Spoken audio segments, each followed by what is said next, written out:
gente, tudo bem? Estamos aqui novamente. Prazer de novo estar aqui com vocês. Segundo episódio.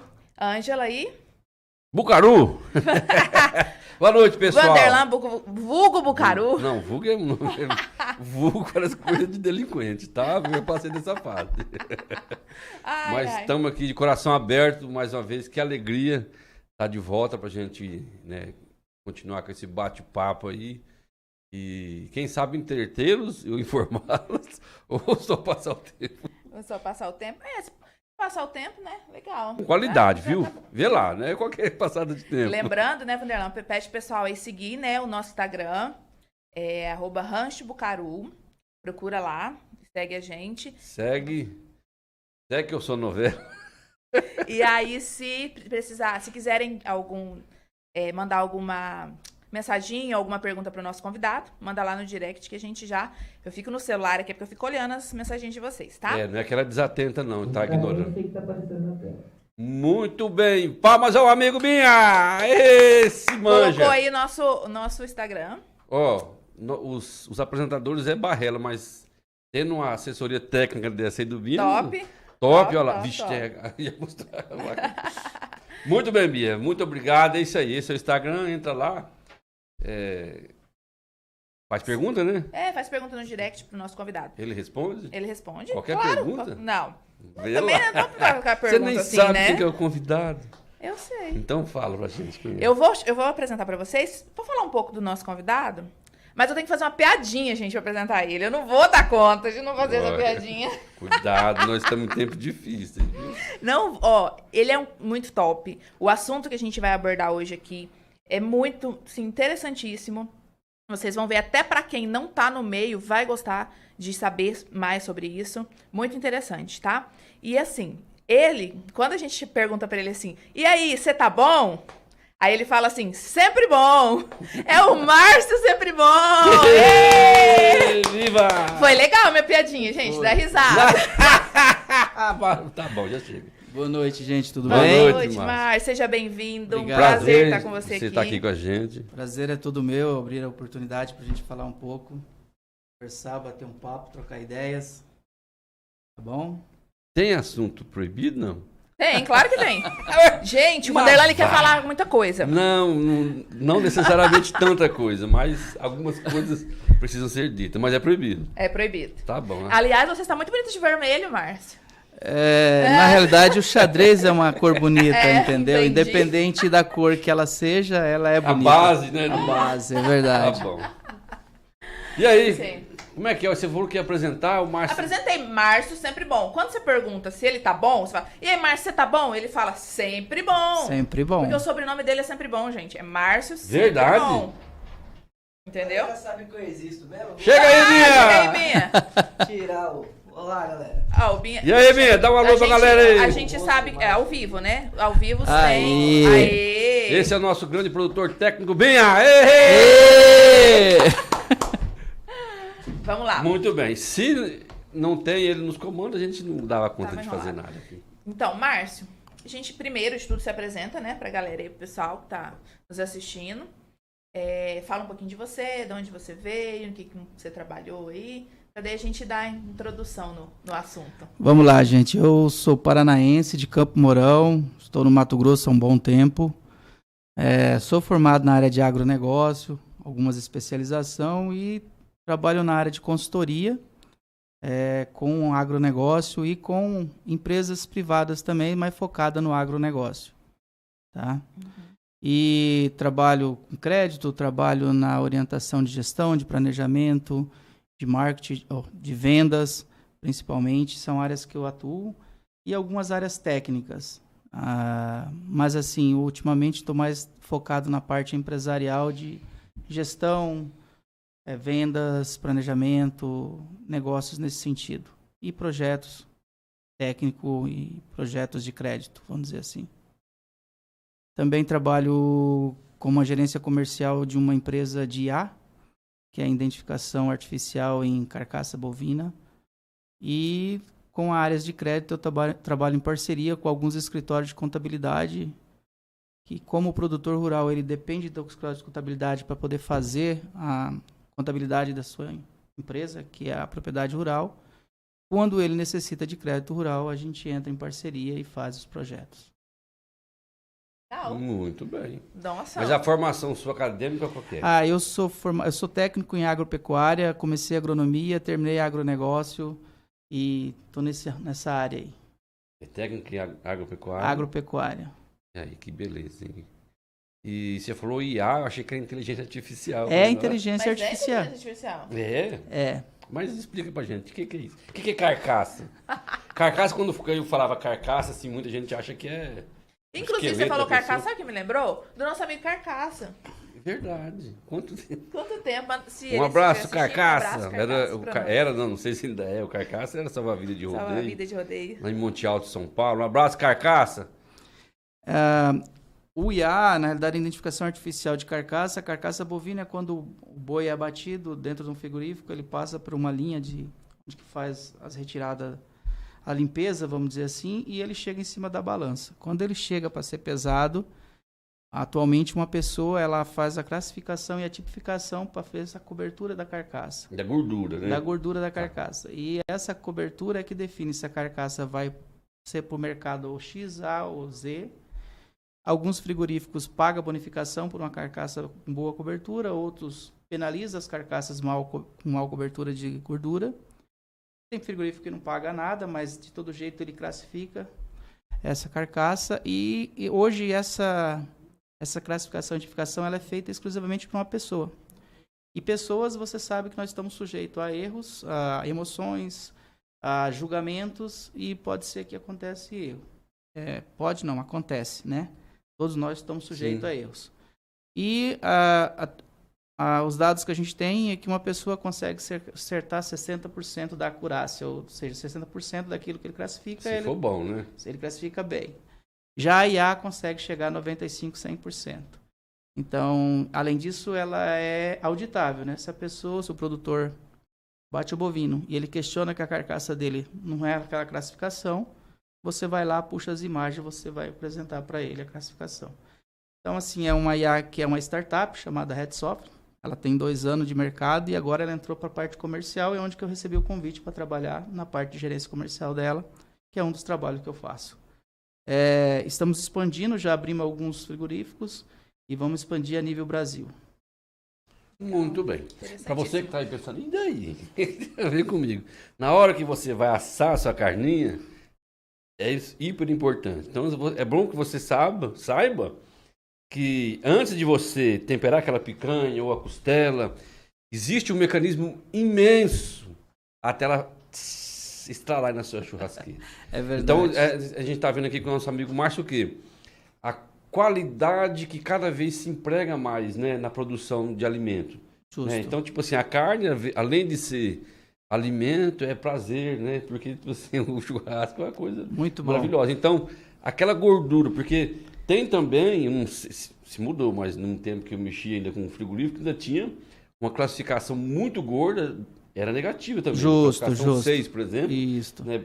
Só que nesse que você está explicando pra gente, vai uma filmagem, filma a carcaça para que ela esteja num padrão aceitável para o comércio. Isso. Na realidade, assim, a indústria de carne, na realidade, as indústrias voltadas à pecuária, seja ela pequeno, médio ou grande de animais, ela ainda está um pouco aquém das indústrias e da agricultura, que está muito avançada em tecnologia. Então, a pecuária ainda deixa a desejar na questão tecnológica quando envolve todo o processo da cadeia produtiva, desde lá da pastagem até a parte de abate, toda. E realmente, para você ter uma ideia, hoje ainda no Brasil, o MAPA, que é o órgão que regulamenta tudo isso, ele não tem uma padronização de qual que seria as carcaças para todos os frigoríficos fazer a mesma classificação e a mesma tipificação. Então, cada frigorífico ele adota. Então, a gente tem frigorífico que tem três classificações, tem uns que tem 5, tem outros que tem 9. Quanto maior o número de classificação, mais aumenta a dificuldade de você diferenciar uma da outra, entendeu? Mas justamente, não só a carcaça que é escassa de cobertura, mas a carcaça que tem muito excessivo cobertura, muita gordura, ela também não é bem aceita. Tá? E aí, a partir do momento que faz a tipificação, o frigorífico vai destinar para um mercado ou externo ou interno, e que nem eu falei, pode pagar como pode penalizar ou ficar neutro. Bem lembrado, você disse aí, o frigorífico, ele atende o mercado, né? O mercado. Porque às vezes a gente pensa assim, o frigorífico não come todas as carnes que tá lá. Então, o destino final é a churrasqueira, é a panela, é a dona de casa, né? O pessoal tem muito aquela briga com agro, com pecuarista, mas, fião, não adianta. Vai parar na panela, né? Na barriguinha da gente. Então, é toda essa cadeia que envolve, que você diz que é deficitária, do começo ao fim, né? Então, tipo assim, é uma tecnologia que a gente se surpreende, mas é uma tecnologia até que rudimentar, se pensar, igual na lavoura, que tem GPS, calcula grão que joga, calcula gramas de inseticida, então, realmente deficitária. Mas é bastante importante a gente lembrar que tudo isso, quem manda é o consumidor. Sim. Né? Porque por que a gordura muito grande também não é desejável? Porque o consumidor não quer. Né? Então, vai ser feita uma classificação de acordo com o consumidor, porque o frigorífico ele não vai adquirir esse animal, transformar em carcaça, né, que você explicou muito bem, que depois do animal abatido, ele só fica parte da carne, né? E descartando couro, víscera, essas coisas. E aí isso ele tem que dar uma destinação, exportação ou mercado interno. Então essa classificação ela serve como parâmetro aonde quem vai comprar essa carne, né? Você vai comprar aqui, o açougue lá do Coisinho, do seu João, ou se vai lá para os chinês, porque... Falando em chinês, a gente está passando um aperto lascado, né? Porque tornaram bloquear... Eu ia falar uma coisa, não sei se pode. Bia, mete o dedo aí no pin, por favor. Cara, os chineses comem cachorro, morcego, lagartixa, e aonde eles acham defeito na nossa carne. Me desculpa os amigos Xing Ling, por favor. Não é preconceito, não é nada. Mas, cara, um país que come tudo. Eu assisti, eu vou falar uma coisa, eu tô com medo. Não, deixa o Márcio concluir lá o que ele tava falando. Ai, gente, vamos lá. Vai. Por favor, amigo. A gente tá passando aí pela crise da vaca louca, que não é louca, né? Que na realidade é uma questão atípica. E isso influencia todo o mercado da carne. Então, você imagina só um frigorífico que abate 500 animais dia, se você coloca isso numa planta aqui durante 20 de 22 dias de abate, quantos animais deixaram de ser abatidos? E tudo isso volta para ser uma questão assim de um produtor ter um preço baixo, e com a dificuldade grande que a gente está de venda de animais. A gente vê essa dificuldade nos produtores que a gente atende. Se você vender o animal agora, você está perdendo dinheiro, porque na realidade caiu muito o preço, e daí eles se obrigam a buscar custeio, a buscar investimento no banco para poder manter seus custos. E aqueles que conseguem se enquadrar nos recursos financeiros que são subsidiados pelo governo, ainda tem uma taxa de juros legal, mas aqueles que não conseguem devido a seu porte, eles vão pegar uma taxa alta devido a Selic, que está aí batendo aí de novo nos 13,75, né? Então, assim, é um reflexo que vai gerar em quem? Quem vai sentir isso? A população. Sim, claro. Porque se a carne não aumenta o preço, não há fluxo, não há venda, não há giro de capital, não há giro de dinheiro, o pecuarista não contrata, a fábrica de ração não produz mais. Cara, é um ciclo que todos sentem, entendeu? Querendo ou não. E pensar errado aquele que pensa que, como não está exportando, a carne teria que ficar barata aqui dentro, né? Não, como é que você vai vender uma coisa que no frigorífico não está aceitando, não tem para onde vender? Os frigoríficos estão travados, porque hoje a China, querendo ou não, ela é um dos maiores exportadores, consome muito, né? E então, assim, vamos dizer assim, é uma cadeia em cascata, né? Uma coisa vai provocando toda a outra, e qualquer pessoa dentro do Brasil vai sentir o reflexo disso. Seja ele consumidor de muita carne ou pouco consumidor de carne, ele vai sentir o reflexo. Mas eu não estou comendo carne. Mas, cara, vai afetar outros a cadeia inteira. Entendeu? Afeta, com certeza. Afeta toda a cadeia produtiva, ou seja, todo o mantimento, todos os alimentos que estão aí na cesta básica é afetada pelo ciclo. Exatamente. Deixa eu só falar aqui, ó. Mandaram um abraço aqui, ó. Olha o que falaram, gente. Esse cara aí é meu irmão. Porra. Tirando esse bigode dele, que tá feio de doer. Marca ele ou esse? Esse. Mas o seu também é charmoso, mas podia ficar sem. Bigode dele tá feio de doer. Ele é nossa referência. Um abraço, uma ótima entrevista. Um abraço nosso também pra você, viu? O Wellington sempre bom. tá aqui assistindo a gente, seu irmão, Olha. né? Ele é de Santa Catarina. Santa Catarina. Ó, que chique. Chegamos em Santa Mas Catarina. então ele hein? é A gente importado, tá chique. então. A gente tá chique, hein? Que beleza. Ele falou pra falar mais perto do microfone. Que É, ele tá eu? ouvindo o som. É eu? Todo mundo. Vixe, Maria. Vixe, vamos lá. Maria, acabamos de levar uma chamada Uma aqui. bronca que a gente tá Ainda, fora do ainda microfone. ainda bem que Oi. nosso amigo Bim tá aqui para socorrer-nos, né, Bim? Mas vamos lá. Tudo bem. Aí você tá dizendo pra gente que a carne não abaixou porque não houve exportação. Tá bom, Bim? Assim dá mais. A carne não abaixa porque não houve exportação. Às vezes a gente não pensa. A gente pensa, é acostumado a pensar no imediatismo. Antigamente, para você mandar uma mensagem para um compadre, levava uma semana, você tinha que ir no rádio, né? Alô, ouvintes, aqui lá para a Chácara Euseni, um abraço, aqui a Dona Maria está chegando lá de Tubiara.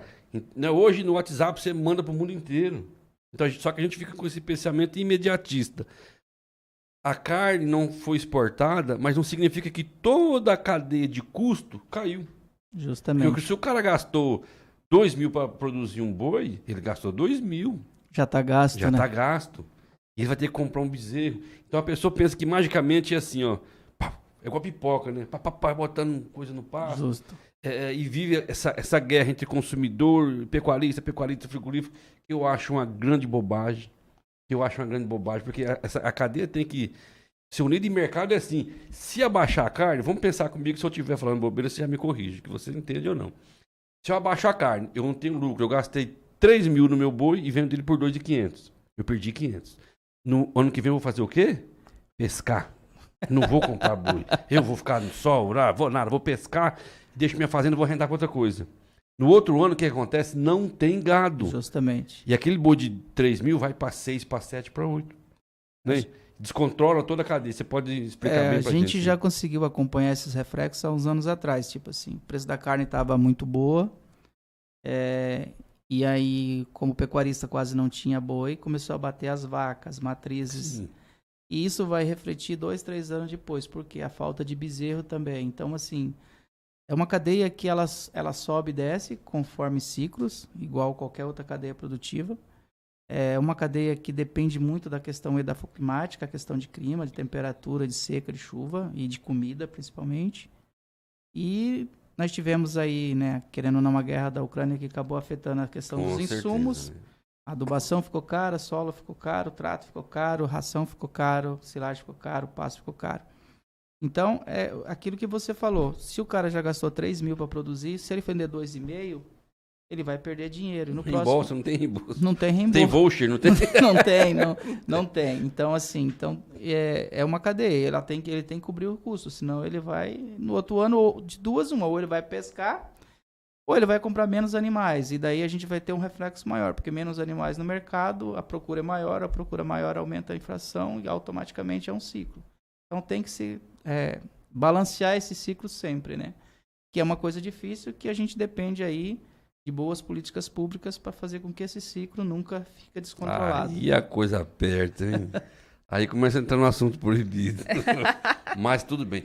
Ô Márcio, eu queria não te corrigir, mas talvez mostrar o meu pensamento. Vamos ver se nós chegamos num denominador. Você falou que não tem tecnologia na produção pecuária como um todo. Não é que não tem, é que ela, em relação à agricultura, ela está bem atrasada. Sim, mas eu queria que você me explicasse de seguinte forma. Não tem ou não é acessível? Porque, por exemplo, a gente vê hoje se falar em uma pecuária, lógico, mais elitizada, em scanner para área de ouro de lombo, para ver, antigamente falava essa raça cresce mais, engorda mais. Não, eu quero uma raça que tenha mais desenvolvimento entre alimentação e ganho de peso. Talvez ele não ganhe mais tanto peso, mas a conversão alimentar é muito mais alta. Essa raça, ou esse suplemento, ou esse manejo. Só que a gente acaba vendo que é uma coisa que fica um pouco aquém da realidade da grande produtor, se fala? Não pequeno, da grande maioria. Porque se você vê, tem muitos médio grande que não conseguem também ter acesso a isso. Que, na realidade, assim, a agricultura é um ciclo muito curto, né? Você Sim. planta um soja, 120 dias você já está embolsando dinheiro. 150 dias. Milho, a mesma coisa. Então, são culturas que o ciclo é muito rápido, a agricultura em si. A pecuária, mesmo a de alta tecnologia, o ciclo dela é mais largo. Então, tem o parimento de uma vaca, tem a período de gestação dela, o bezerro, esse bezerro vai crescer. Então, o ciclo num todo é mais longo. O retorno para o produtor pecuarista demora em si mais, demora mais. Mesmo que a gente tenha no produtor que faça só cria, outro só faça recria, e outro só faça terminação que engorda. Mas, assim, existe sim tecnologia, existe sim, não é que não existe.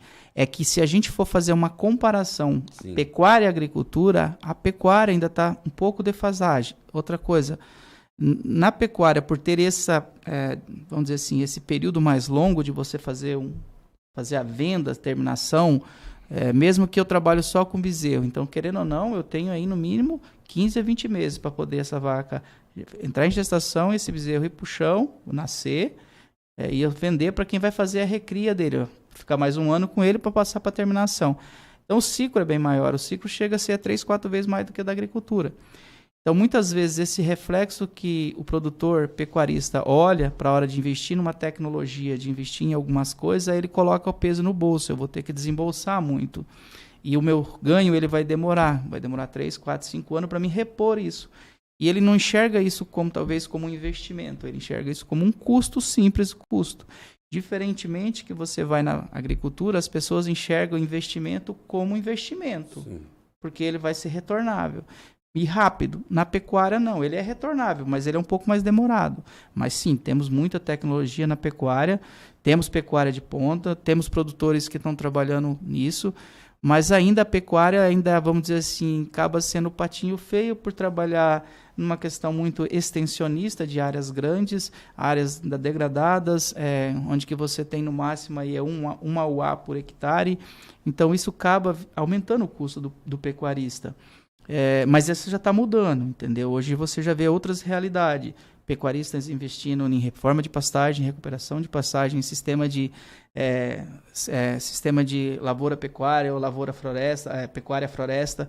Então, essa realidade está se mudando. Só que, assim, o start da mudança da agricultura ele foi muito rápido. Em 10, 15 anos, o trem saiu de nada para muita coisa. Na pecuária, isso está demorando um pouco mais do que na agricultura. Mas não é que não existe, não me confunda. Eu estou falando que ela é um pouco mais lenta devido a tudo isso, ao ciclo, ao processo, a questão cultural, a questão já da cultura. Então, se você pegar hoje, se você faz alguns cruzamentos de alta produção, ele te dá um bezerro bem mais cedo, com mais cobertura, com mais... Então, tem vários estudos e tem várias tecnologias que possibilitam isso, entendeu? Mas quando você joga no montante de todo mundo, ainda estamos bem assim aquém da agricultura. E por isso a gente tem muito campo a evoluir. E aí falando na questão da IA, e a IA é uma startup mato-grossense. É daqui? Ela é daqui, o CEO dela é daqui, e ela tem uma parceria com a Pixforce, que é uma outra empresa que trabalha só com IA no Rio Grande do Sul.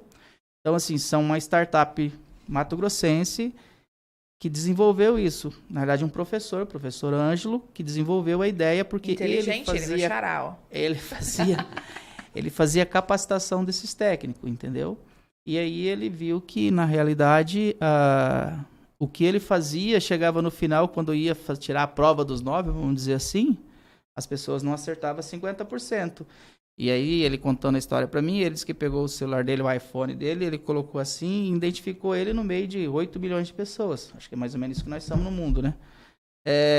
E aí ele falou, poxa, se o telefone consegue reconhecer a minha num monte de gente, por que não as câmeras identificar e fazer a classificação? Foi daí que surgiu a ideia. E aí essa startup foi trabalhada e hoje ela já está no mercado. Muito bem. Só para esclarecer, ele falou o ar, né? É a capacidade que a pastagem tem de suportar um animal. Hoje, um ar é um animal por hectare, né? Então, num manejo muito tecnificado, hoje fala assim, 7, 8, né? Até mais por hectare, mas a gente tem que compreender que isso é um custo muito alto. Justo. Aí o que eu quero perguntar para você? Por que que essa tecnologia ainda não chegou a campo? Para o pecuarista, que a gente sabe que para a lavoura tem. É por investimento, é por cultura, porque a cabeça do pecuarista não está preparada ainda para esse. Ele é um cara mais seguro, mais, vamos falar, atrasado, não sei se eu posso falar isso. Não. Mais seguro, mais precavido. Eu queria dizer essa palavra, não é atrasado, precavido. Ou é a questão do capital mesmo, do investimento que é. Qual que você, na sua opinião? Bom, eu você vou que... pegar minha opinião com o respaldo que um tio meu deu. Ele é pecuarista no norte do estado, ele tem até uma boa quantidade de animais. E ele estava ficando no meio de todo mundo que estava arrendando as áreas para lavoura. E realmente esse ano que passou, tivemos algum problema de seca no estado inteiro, em algumas regiões afetou um pouco mais, outra menos. E ele foi fazer umas contas para reformar os pastos e não compensava. E aí o que ele fez? Os pastos que dava para ser lavoura, ele arrendou. Está desfazendo 70% das vacas, e uma quantia legal. E vai ficar só com as áreas que não conseguem ser agricultável, porque justamente o custo está muito alto. Entendeu? Custo da pecuária. O custo de se reformar do uma pastagem, no caso. Para poder... custo da cadeia porque em geral, na realidade é assim, né? A gente tem que entender que a lavoura todo ano ela vai calcário, adubo e correção e adubos. A pecuária, o cara faz uma correção hoje, daqui 10 anos ele vai pensar em fazer outra. Muitas vezes o cara joga uma cobertura de nitrogênio e não faz uma base boa com fósforo, com potássio, com micro. E isso tudo reflete... Mas então, é essa questão que eu acho que a gente podia explicar para o pessoal. Explicar de acordo com o que a gente entende. Por que o pecuarista não faz igual o lavourista? Porque não dá retorno? Por exemplo, a gente sabe, falou aqui, por mais barrela que seja o lavourista, todo ano ele joga tudo. É isso aqui, blá, blá, blá. Ele joga. A gente conhece pasta de grandes pecuaristas que tem 20 anos e o cara não... Mas eu acho, Vanderlan, que seria, pelo que ele falou lá no início, a questão do prazo. É curto o prazo que o lavorista tem para receber o dinheiro, vamos dizer assim, né? Sim. O pecuarista é um tempo maior. Não, mas o prazo chega. É 3 anos, mas é um ciclo, né? Agora, porque se não há o retorno, tudo que a soja também, ela sofre as mesmas intempéries que o gado. Mas a minha pergunta é, o retorno da produção de grão é maior de cobre e o do gado não cobre? Na realidade, é assim, não sou especialista na área, mas vou tentar colocar o meu entender na situação. A questão cultural, ela ainda está muito impregnada no pecuarista. Quando eu falo na questão cultural, que é uma grande maioria dos pecuaristas ainda tem uma resistência muito grande por algumas coisas. Então, assim, ainda se acredita que se deixar o capim sementar, criar semente, uma pastagem nova, é bom. Ainda se acredita que você pega um pasto com 20 anos e gradeia e joga uma outra semente, vai resultar em alguma coisa a longo tempo. Então, se tem uma cultura, isso assim, é o Márcio, tá? Sim, o Márcio sem nenhuma, vamos dizer, nenhum doutorado na área, estou falando da minha experiência, do que eu vejo a campo e da realidade que eu consigo entender e ver. Então, essa cultura do pecuarista, não estou falando todos, tá, gente? Não podemos generalizar. Claro que não. Mas uma grande maioria é essa cultura dessa situação. Quando eu cheguei aqui, eu só derrubei, plantei e o pasto está aí até hoje, faz 25 anos. Tá, cara, mas ele está aí, quantas cabeças está colocando por hectare, qual que é a conversão que está sendo feita, entendeu? Quanto tempo você leva para tirar um bezerro, uma vaca, um boi, o que você tira daí de dentro? Então essa conta, por isso que quando eu falei, a gente precisa fazer conta, e é uma área que eu gosto de trabalhar, é fazer conta. Qual que é o meu custo de produção? Qual que é a minha rentabilidade? O que isso está me gerando de volta, entendeu? A viabilidade de adubar, de corrigir, de fazer isso, fazer aquilo. A gente precisa fazer conta. E daí essa conta a gente precisa colocar ela para o produtor, para ele entender. E a gente vê muito assim produtor falando em investimento para comprar animais. Mas dificilmente você vê um produtor pecuarista falar em investimento para reformar um pasto, né? Para fazer uma capineira. Você quase não vê. Por quê? Porque é uma questão assim cultural. E aí você pega, dificilmente você vê um pecuarista falar em fazer um investimento para comprar uma máquina nova. Já um produtor de soja, um lavoureiro, todo ano ele já tem um planejamento que daqui 5 anos eu preciso trocar esse trator, daqui 6 anos eu preciso trocar essa máquina. Então, assim, e o pecuarista ainda não tem essa cultura. Então, aí eu falo que é um pouco de cultura, que não é a maioria, tá? A gente não podemos generalizar, mas é uma grande coisa que daí acaba atrapalhando esse fluxo todo. Tem uma frase que o pessoal fala muito, vê se vai dar certo do que você falou. Ah, meu bisavô fazia assim, dava certo.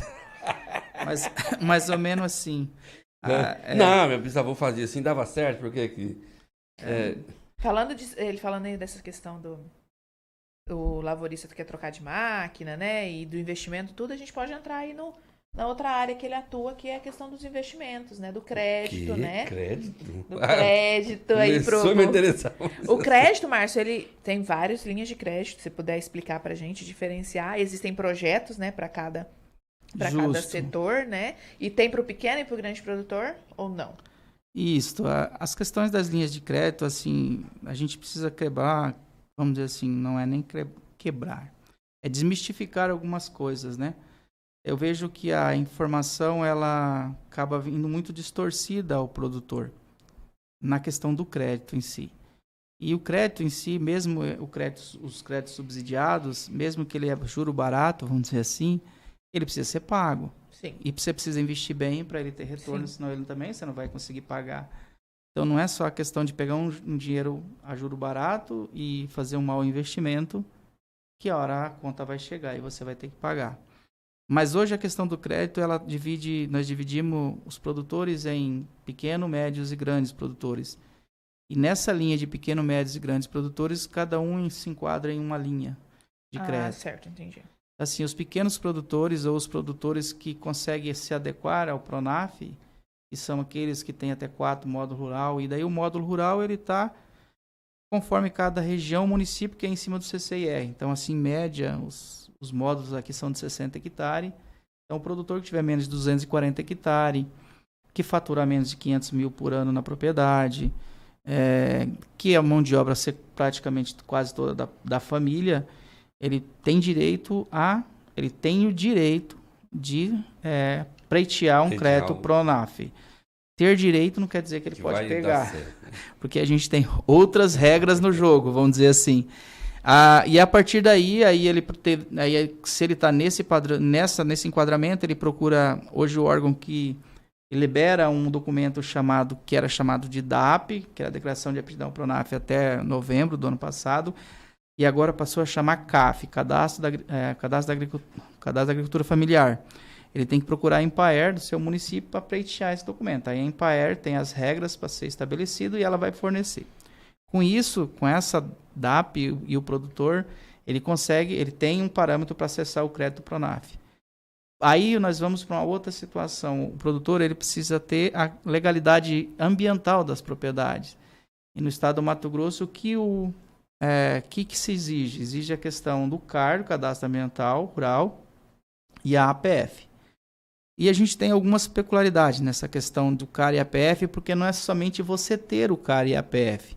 Além de você ter o CAR e APF, lá principalmente na APF, tem que aparecer lá assim, área consolidada. Muitas vezes o produtor tem uma área de 100 hectares, mas essa área foi aberta recentemente e não foi, vamos dizer assim, aberta daquele jeito, foi soltando o gado foi abrindo, não foi pedido licença. Mas na hora que você vai fazer a APF e o CAR, são fotossatélites de anos anteriores. E daí, muitas vezes, o cara tem 100 hectares, mas a área consolidada, a área que ele pode explorar, dá 2, 3 hectares. Entendeu? Mesmo ele tendo lá 50 hectares de pasto. Mas o documento, a APF... legalizado, ele só pode explorar 2 ou 3. Isso. E daí, como é que você libera um financiamento para um pronafiano que tem direito de pegar até 200 mil de investimento nesse plano safra ou 250 de custeio para comprar animais? O que você vai colocar em 2 hectares? E esse entendimento, muitas vezes, o produtor não tem. Entendeu? Além disso, aí depois você, conforme a sua instituição financeira, você vai lá negociar prazo, carência, a garantia que você vai dar no negócio. Mas, em princípio... Vale? Fio do bigode? Nossa, se valer seria bom, né? Que você dava um jeito de tirar esse bigode arrancando, dando de... Eu consegui aqui. Dando de garantia nas coisas. A garantia sou eu. Deixa eu fazer uma propaganda. Vai lá. Hoje a gente não tem Propague. comidinha, gente. Ai, nós não tivemos comidinhas. Mandem comidinhas para nós. Se bem que eu não tô precisando. Eu tô precisando. O meu convidado precisava de uma comidinha e não veio comidinha, gente.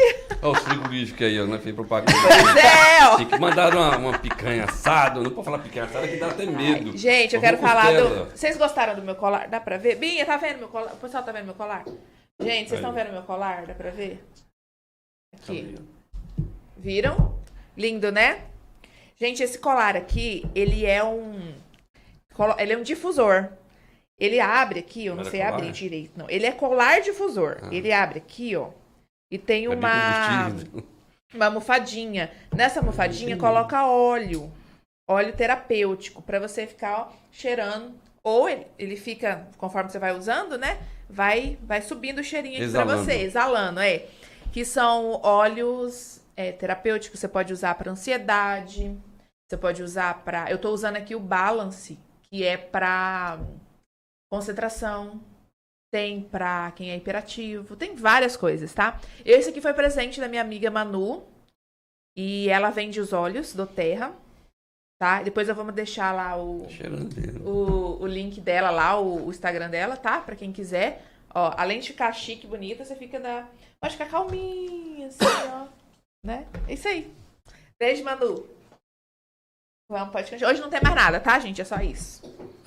Não tem o Banco Central não mandou o patrocínio? Não, e nem comidinha. Porque mandou um sacão de dinheiro. Estamos esperando o Banco Central. Vê lá, hein? Quer mandar um abraço pra alguém, Márcio? Eu tenho que mandar abraço, gente. Peraí. Manda um abraço aí. Pode mandar, Márcio, enquanto eu vou... Eu vou mandar um abraço pra minha família, pra minha esposa, pra minha filha, pro meu filho, pra minha enteada, pros meus irmãos. Tem um irmão em Cuiabá e um lá em Santa Catarina. E minha mãe. Minha mãe tá lá no Nortão. Falei pra ela assistir, não sei se ela tá conseguindo assistir. Certeza. Um beijo pra mãe do Márcio. Ó, e eu vou mandar um beijo pra Claudinha do Sicredi, lá da VOP. O pessoal de lá tá assistindo, viu? Lá da Vila Operária, tá assistindo a gente. Um beijo pra galera lá. O Márcio tá aqui todo chique. Eu conheço aquele povo lá. A gente conhece aquele povo, né? Pronto, chega. Então, uma pergunta, Márcio, muito importante, eu queria fazer, o Binha também, a maioria das pessoas. Quanto que eu posso pegar e que dia que tá na minha mão? Primeiro você tem que ter uma terra, né? Mas tem tudo isso. Eu achei que a gente chegava lá e falava, Márcio, eu preciso de tanto, que dia que libera? Não é assim?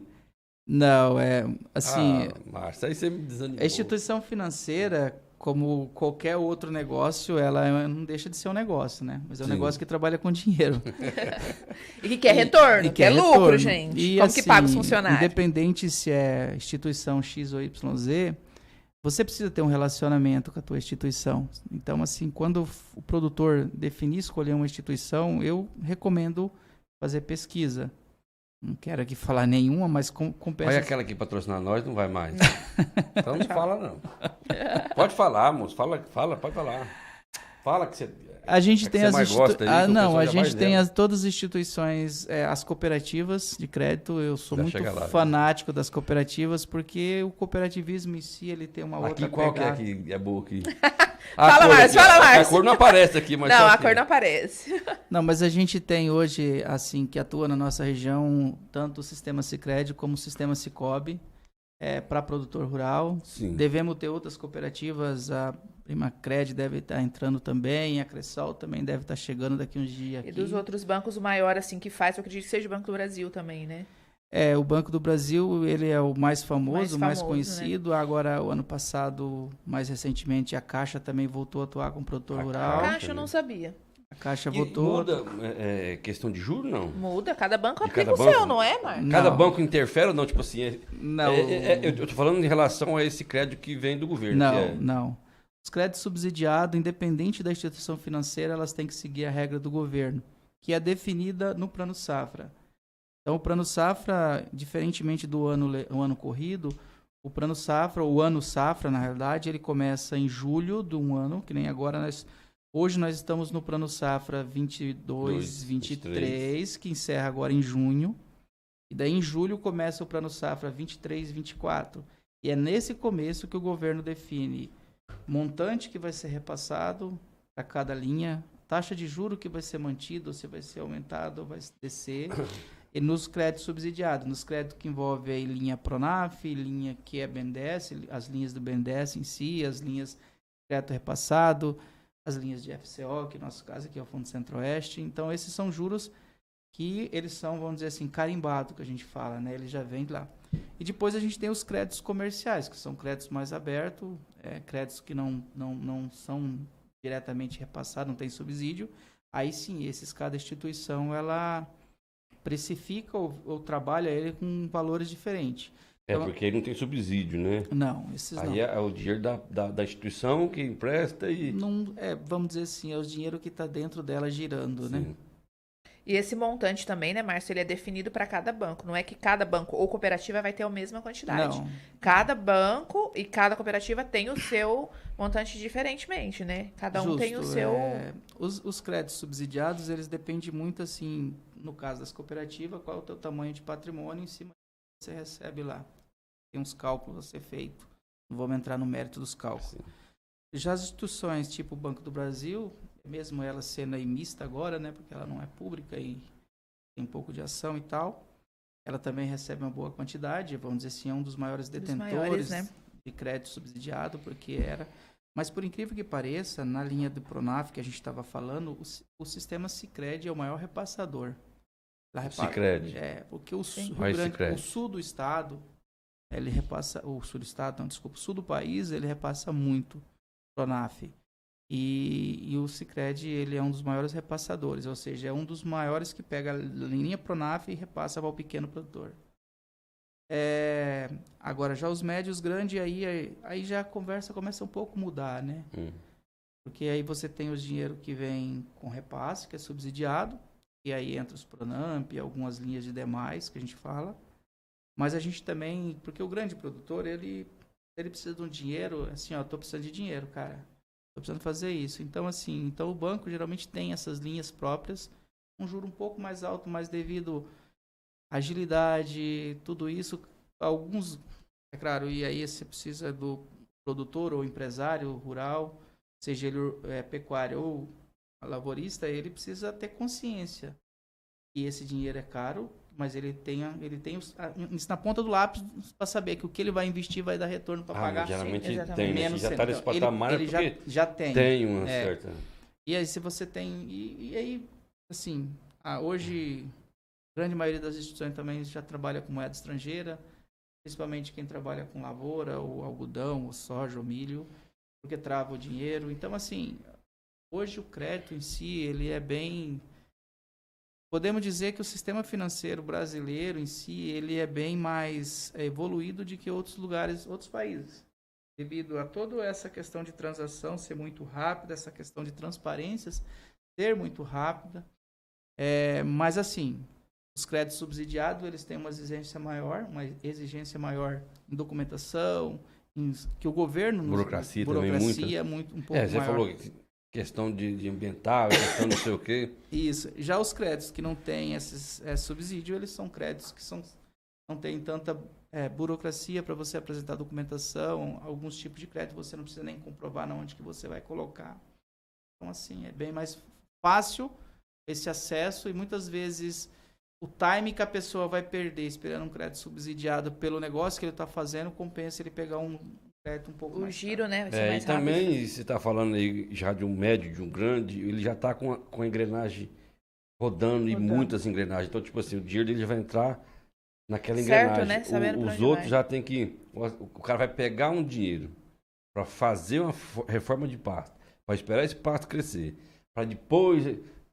Vence o período e não ganhou nada. E a gente também não pode esquecer das instituições privadas, né? Que as instituições privadas, querendo ou não, elas são agressivas, principalmente para o médio grande e para o grande, na rapidez, na agilidade, em aprovação. Então, assim, elas também atuam. Elas trabalham com algumas linhas de BNDES, algumas instituições privadas, e, assim, todas atuam. Então, assim, o mercado em si, ele é um mercado bem aberto, entendeu? Principalmente para o produtor que planta ele todo ano, basicamente, ele pega custeio, ele faz conta e compensa ele pegar o custeio, comprar insumos do que talvez ele ir numa trade, fazer o pacote, onde que ele vai pegar produto que talvez ele não vai usar e tal, e ele fica amarrado. Mas temos os produtores que vai nas trade e faz pacote tranquilamente. Mas o produtor que já está organizado, que tem todo ano ele faz o custeio de plantio, seja de soja, de milho. Então esse custeio ele gira todo ano na instituição financeira. E o pecuarista também ele faz, tanto o custeio para a aquisição de bezerro ou bezerras, de 0 a 2 anos, ou o custeio de insumos mesmo, de manutenção de pastagem, de insumos, essas coisas. Então é um crédito que ele entra e sai todo ano, ele é anual. E aí os créditos de investimento, que são créditos mais longos, esses assim, já são créditos que você precisa planejar.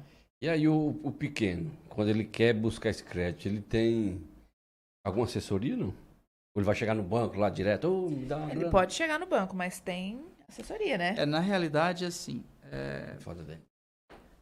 na realidade, o pequeno geralmente ele procura a Empaer devido à questão documental. A maioria das Empaer, ela faz o projeto técnico e dá essa assessoria. E tem aqueles produtores que não querem esperar o órgão Empaer, e ele já tem a DAP e ele tem um projetista ou alguém que auxilia ele.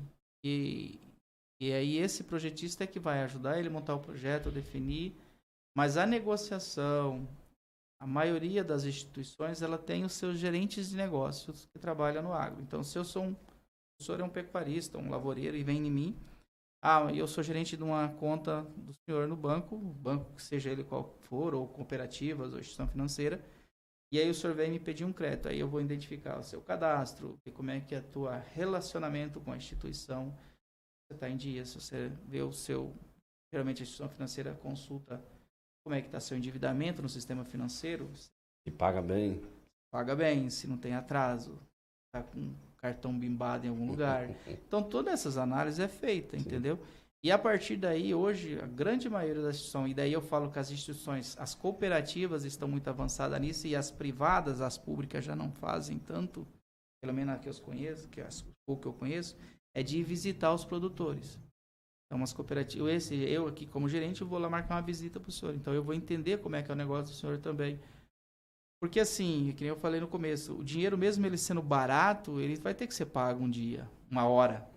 E às vezes o produtor ele tá pedindo dinheiro para uma determinada situação e se você identificar, pode ser que não vai dar certo. Não vai dar certo. Ele pode usar para uma outra situação. Vou dar um exemplo de coisas recentes. Eu já visitei propriedade que o produtor queria dinheiro para comprar a vaca leiteira. E aí a gente foi entender a situação dele. No ano anterior ele tinha perdido 3 vacas por causa de seca e de comida. E continuava sem comida. Entendeu? E queria mais dinheiro para comprar a vaca. Ou seja, na realidade, se a gente liberasse, se eu fosse fazer o projeto para liberar o crédito para ele, para comprar a vaca, na realidade eu ia ajudar a fundar mais ele.